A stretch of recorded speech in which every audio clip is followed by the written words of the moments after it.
Buenos días, paz inverencial. Vamos a repasar a ciertos aspectos que nos ayuden al silencio de la mente.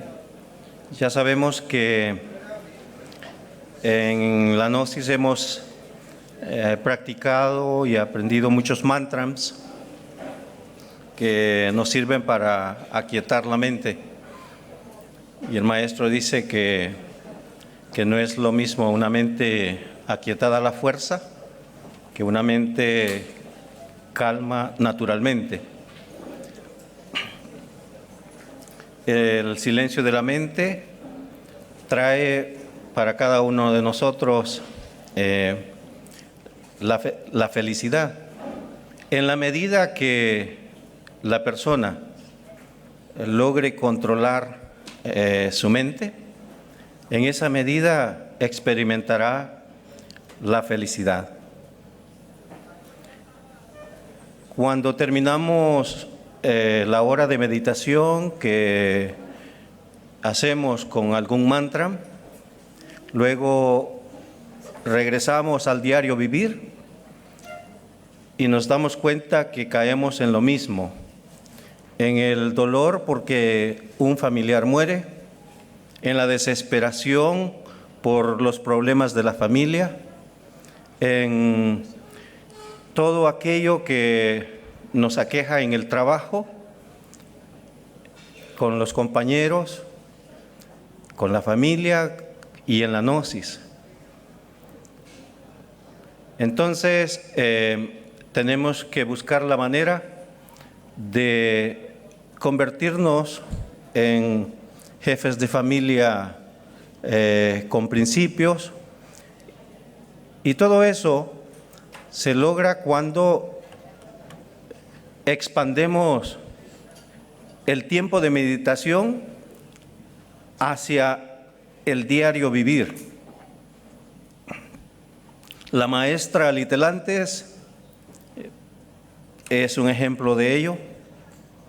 Aquellos que tuvimos la oportunidad de estar con ella, podemos recordar ese poder, esa mirada de águila, penetrante, fulminante y calmada.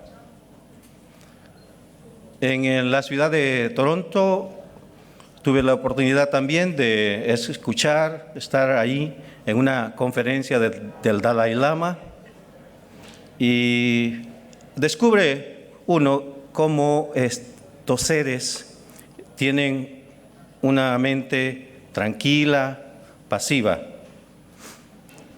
Así que para poder guiarnos, nos vamos a dirigir al texto para los traductores.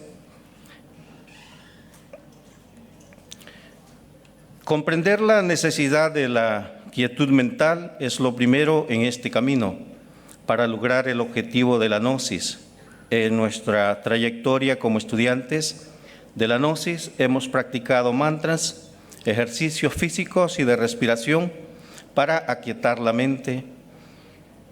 Pero luego nuestro gurú, el venerable maestro Samael, nos explica: debemos distinguir entre una mente que está quieta y una mente que está aquietada a la fuerza. Cuando la mente está aquietada a la fuerza, realmente no está quieta, está amordazada por la violencia, y en los niveles más profundos del entendimiento hay toda una tempestad. Cuando la mente está silenciada violentamente, realmente no está en silencio, y en el fondo clama, grita y se desespera. Solo en la quietud y silencio mental podemos extraer de entre la negra sepultura del subconsciente toda la podredumbre del pasado. Mente quieta, naturalmente y en silencio, es el objetivo de esta conferencia. estudiar las formas que nos lleven a este estado de serenidad mental con la guía que nos entrega la gnosis del venerable maestro Samael y orientación del doctor mago jefa Jorge Adón en su libro Las llaves del reino interno. En la primera parte de la conferencia, me salgo del texto por un momento, hay unos textos de mago jefa, del maestro Jorge Adón, donde él nos explica los pasos del hinduismo, budismo, a través de la yoga, del Raja Yoga y de las diferentes técnicas que nos lleven a una quietud mental permanente. Ya en la segunda parte vendrán textos donde el venerable maestro Samael explica los mismos puntos, pero a su manera.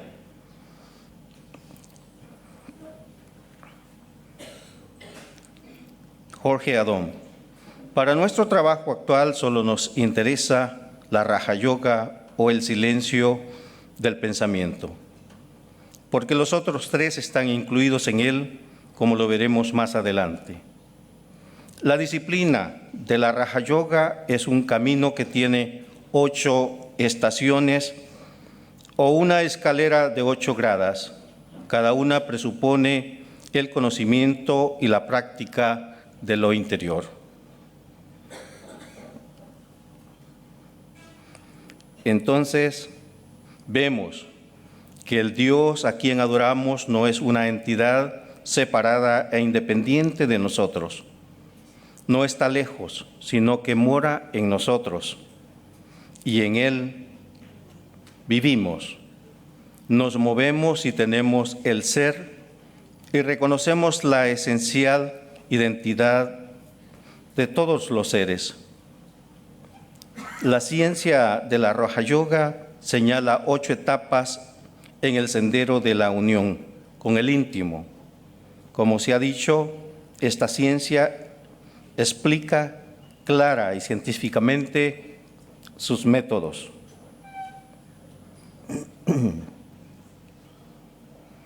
La Raja Yoga no exige fe ciega, al contrario, somete todo a la experiencia de la razón del aspirante para que infiera en los resultados de sus conclusiones.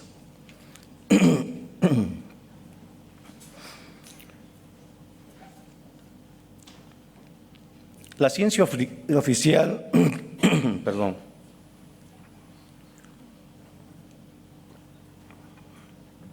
La ciencia oficial indaga este tema en muchas universidades. Se están haciendo estudios, experimentos para sacar conclusiones del efecto, del efecto que produce la quietud mental. Es muy popular en la red estos estudios y uno de ellos es el experimento realizado en la Universidad de Wisconsin, Estados Unidos, al monje tibetano de nacionalidad francesa, Matthew Ricard, colaborador cercano del Dalai Lama. Este estudio demuestra la frecuencia, vibraciones mentales que dan paso a la quietud mental y por ende a la felicidad. Recordemos que el objetivo de la gnosis es la felicidad. Se le insertaron 32 sensores a este monje tibetano y demostró una total quietud en su mente. Luego no podían creerlo y insertaron otros 32. Llegaron a insertar más de 200, dando el mismo resultado, y por eso en la red, muchos de ustedes tal vez lo han visto, sus conferencias y todo, que se considera el hombre más feliz del mundo.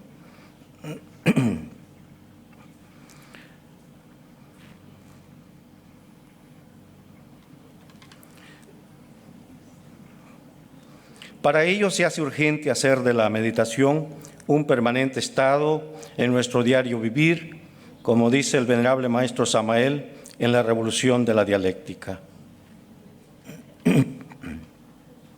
Hay que hacer de la vida corriente una continua meditación.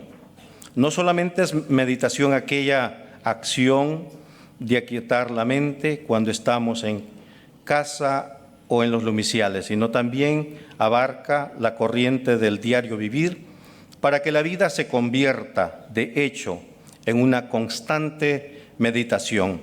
Así es como viene la verdad realmente. La meditación debe ser correcta, la mente debe ser exacta, se necesita el pensamiento lógico, el concepto exacto, a fin de que los sentidos externos se desarrollen absolutamente perfectos. Regresamos con el Jorgeado. A la yoga, unión con el Dios íntimo, puede llegarse por 4 senderos, a saber, por la Raja Yoga o el desenvolvimiento de la naturaleza interna por medio de la disciplina mental. Segundo, por la Karma Yoga, unión por la acción de u obrar. Otros emplean Hatha Yoga o dominio de las fuerzas físicas para el adelanto espiritual. Tercero, la Bhakti Yoga o el camino del amor y la devoción. Cuarto, por la Jnana Yoga o el sendero de la sabiduría.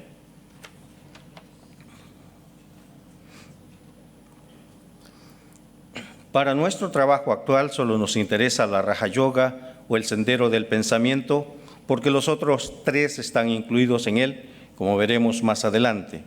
La disciplina de la Raja Yoga es un camino que tiene 8 estaciones o una escalera de 8 gradas. Cada una presupone el conocimiento y la práctica del interior.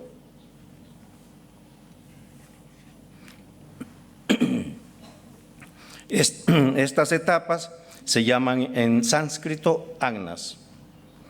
Miembros. Con esta dominación, los yogis nos demuestran que el conjunto de estas prácticas forman el cuerpo de la yoga, camino de la unión con el íntimo, así como el cuerpo físico forma la perfecta unión del verdadero Dios hombre. Las primeras son 2, yama y niyama, moral y devoción, verdaderas bases para llegar a la unión. Así como los pies izquierdo y derecho son necesarios para sostener el cuerpo, así también de la moral y de la espiritualidad. Las 2 primeras etapas de la yoga dependen del adelanto de las 6 siguientes. La tercera y cuarta etapa, llamadas asana y pranayama, actitud y dominio de las fuerzas vitales, energías creadoras, por medio de los ejercicios físicos y respiratorios, corresponden al vientre y al pecho. Asana significa la actitud de sentarse, que consiste en el erguir el busto y el abdomen durante los ejercicios respiratorios. El objeto de esta actitud y de los ejercicios es curar el cuerpo de todas sus dolencias físicas y obtener una mente sana y un cuerpo sano. Es natural que la Hatha Yoga, en este caso, debe ser la parte complementaria de las prácticas Raja Yoga. Pranayama o ejercicio respiratorio. Aunque pranayama tiene varios significados, pero el más aceptado es vida, porque según los yogis, prana es la sustancia vital, respirar es vivir, dice un sabio hindú. Y en la Biblia tenemos el pasaje que dice: y Dios sopló en sus narices el aliento de la vida, de manera que la aspiración y el dominio del cuerpo por la Hatha Yoga representan la parte vital del cuerpo de la yoga o unión. La quinta y sexta, llamadas Priyadhara y Dharana, son los instrumentos de la mente, así como los brazos del hombre son los instrumentos más importantes para la acción física. Pratyahara significa la concentración mental sostenida en un punto externo. El objeto de esta concentración es llegar a lo invisible por medio del invisible, mientras que dharana constituye el primero de los tres aspectos superiores o internos de la unión con el íntimo Dios, y su objeto consiste en la concentración interna, porque cuando la mente se sostiene firmemente y sin desviarse sobre un objeto, se logra identificar con la esencia interna y externa del objeto de su meditación, de manera que ésta se hace como una escalera hacia el absoluto.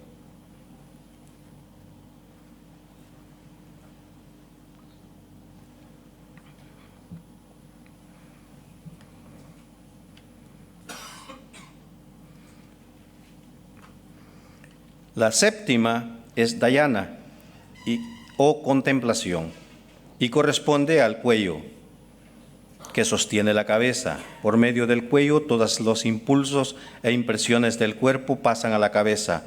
Así también, por medio de la contemplación o meditación, llegan todas las facultades de la mente a ser como una corriente ininterrumpida para llegar al samadhi o a la identificación. La octava es samadhi, corresponde a la cabeza, es la última etapa o la coronación de todos los esfuerzos anteriores. La corriente se identifica con el agua del océano, el alma individual con el alma universal, y se reconoce su unidad indivisible de todo lo que existe.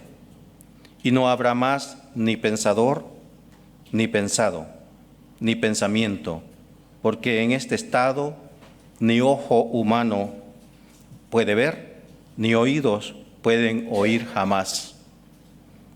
Pues que los tres elementos se fusionan en la misma unidad, y no habrá separación entre el meditador y el meditado. El hombre se hace uno con lo que es. Como se ve, el propósito de la Raja Yoga es eliminar toda obstrucción mental, fortaleciendo la voluntad y vigorizando el poder de la concentración para conducir al aspirante a la verdad por el sendero de la perfección mental de toda religión. Hasta aquí el óptuple sendero budista, explicado por el maestro Jorge Adom, que lo recomienda el maestro Samael Aun Weor. Ahora el maestro Samael viene a develar, a dar una síntesis sobre este óptuple sendero. Y él dice, el número de logos es 888. Si multiplicamos al 8 por 3, tenemos las 24 vocales de la gran lira zodiacal, resonando en todos aquellos que encarnaron al Cristo cósmico. Así pues, el óptuple sendero enseñado por el Buda es absolutamente sexual. Empero, el Buda habló veladamente, porque entonces estaba determinantemente prohibido a los iniciados divulgar el gran arcano. El óptuple sendero es el canal central de la médula espinal.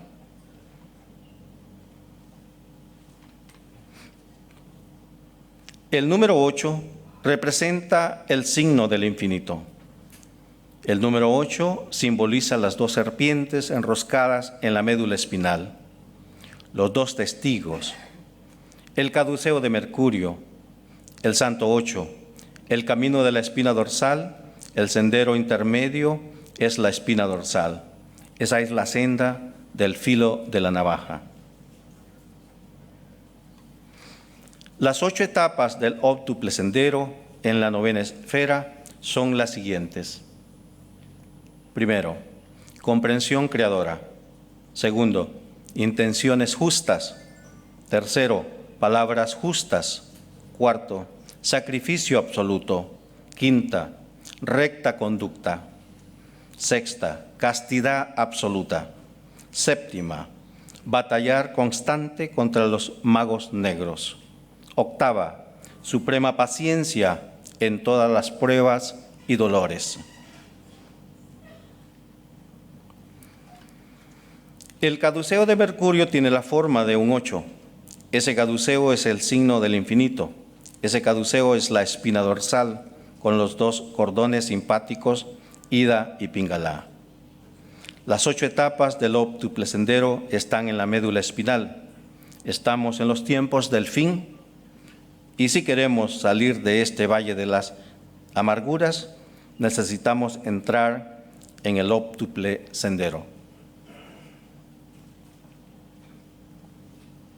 Existen 4 grandes verdades que tienen el poder de aniquilar al príncipe de este mundo.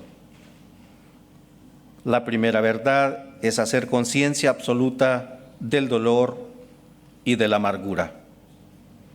La segunda verdad tremenda es que el dolor es hijo de la fornicación y que todo aquel que derrame el semen es fornicario. La tercera verdad es que tenemos un yo que debemos decapitar y disolver para encarnar el Verbo.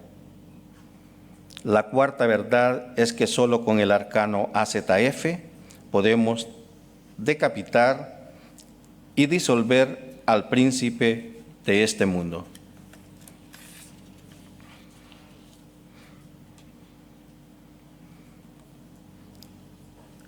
Aquí sería conveniente que le pongamos un poco de atención a estos textos del maestro porque los hemos leído, los hemos estudiado en la Revolución de la Dialéctica, pero a medida juntos los repasemos, nos daremos cuenta de que son profundos.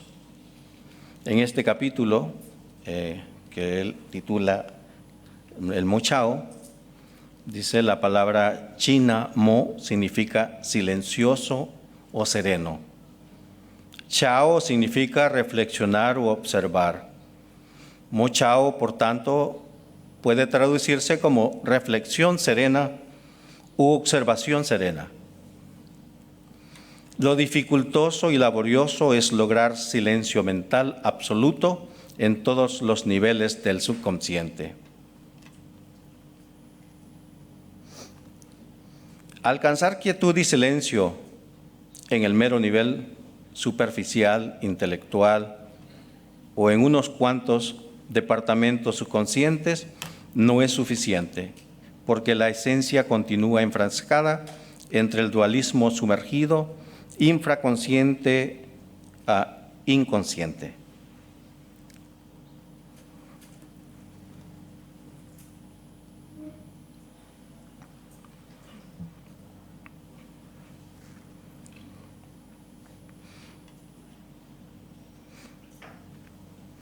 Mente en blanco es algo demasiado superficial, hueco e intelectual. Necesitamos reflexionar serena si es que de verdad queremos lograr la quietud y el silencio absoluto de la mente. Empero resulta claro comprender que en gnosticismo puro los términos serenidad y reflexión tienen acepciones mucho más profundas y por ende deben comprender dentro de sus connotaciones especiales. Quiero hacer un paréntesis a este punto.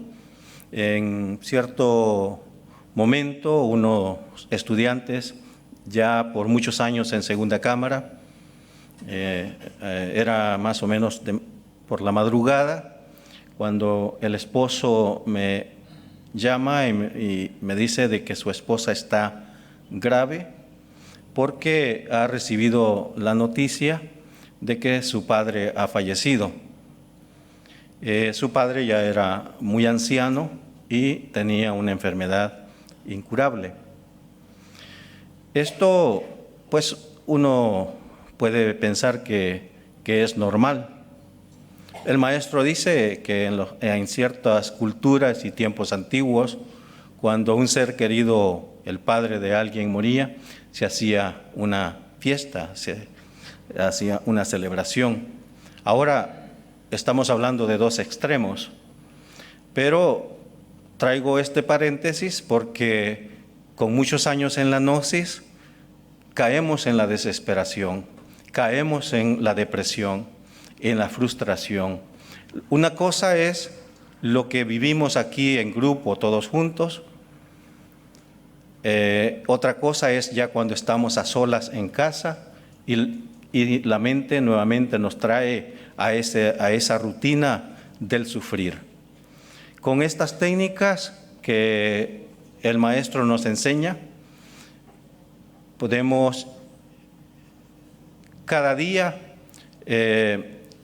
ir viéndolo todo más positivamente con nuestra familia, con nuestros compañeros. Es así como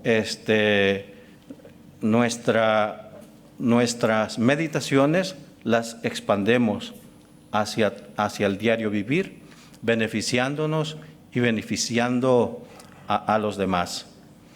Todo lo que practicamos en las meditaciones es lo que venimos viendo acá. Hay que expanderlo hacia nuestro rutinario vivir. Continuamos con unas diapositivas más para terminar. El sentimiento de sereno trasciende a eso que normalmente se entiende por calma o tranquilidad. Implica un estado superlativo que está más allá de los razonamientos, deseos, contradicciones y palabras. Designa una situación fuera del mundanal bullicio. Asimismo, el sentido de reflexión está más allá de eso que siempre se entiende por contemplación de un problema o idea. No implica aquí actividad mental o pensamiento contemplativo, sino una especie de conciencia objetiva, clara y reflejante, siempre iluminada en su propia experiencia. Por lo tanto, sereno es aquí, serenidad del no pensamiento, y reflexión significa conciencia intensa y clara. Reflexión serena es la clara conciencia de la tranquilidad del no pensamiento. Cuando reina la serenidad perfecta, se logra la verdadera iluminación profunda.